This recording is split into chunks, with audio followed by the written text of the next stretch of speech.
Sa mabilis na pagresponde ng kapulisan sa isang insidente ng carnapping at bilang pagtugon sa direktiba ni PNP Chief Police General Nicolas Torre III, hingil sa 5-minute response time, agad na naaresto ng mga otoridad ang isang suspect na sangkot sa basag kotse modus sa loob lamang ng 2 minuto matapos ang insidente sa Mandaluyong City. Ang tagumpay na ito ay patunay ng determinasyon ng pambansang pulisya sa napalakasin ang police visibility at epektibong crime response sa pamamagitan ng pinaigting na presensya sa mga lansangan. Alinsunod sa kampanya ng PNP na mas mapababa ang insidente ng krimen at mapanatili ang kaayusan at kapayapaan sa komunidad.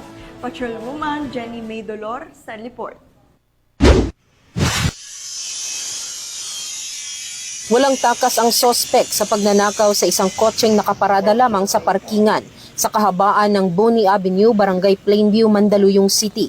Binasag ng sospek ang bintana ng kotse gamit ang bato at kinuha ang mga kagamitan na nasa loob. Isang saksi ang agad na nag-report sa insidente kasama ang pagkakakilanlan ng sospek na agad namang narespondihan ng mga tauhan ng SWAT mula sa Mandaluyong City Police Station na nasa routine patrol sa nasabing lugar bilang bahagi ng pinalakas na visibility ng pulisya ng EPD at ang 5 minutes response time na ipinapatupad ng PNP para sa mabilis at epektibong tulong ng pulisya. Agad na kumilos ang mga kapulisan na nagresulta sa pagkakaaresto ng sospek na kinilalang si alias Lex, 43 anyos, residente ng Barangay Mauway, Mandaluyong City.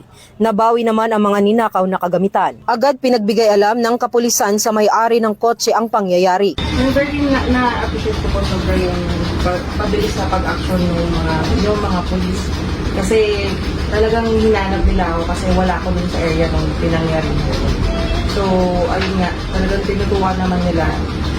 Matapos basahan ng kanyang karapatan, ang sospek ay kasalukuyang nasa kustodiya ng Mandaluyong Custodial Facility at nahaharap sa kasong theft. Ang maagap na pag-report at malasakit ng mamamayan ay isang malaking tulong sa tagumpay ng operasyong ito.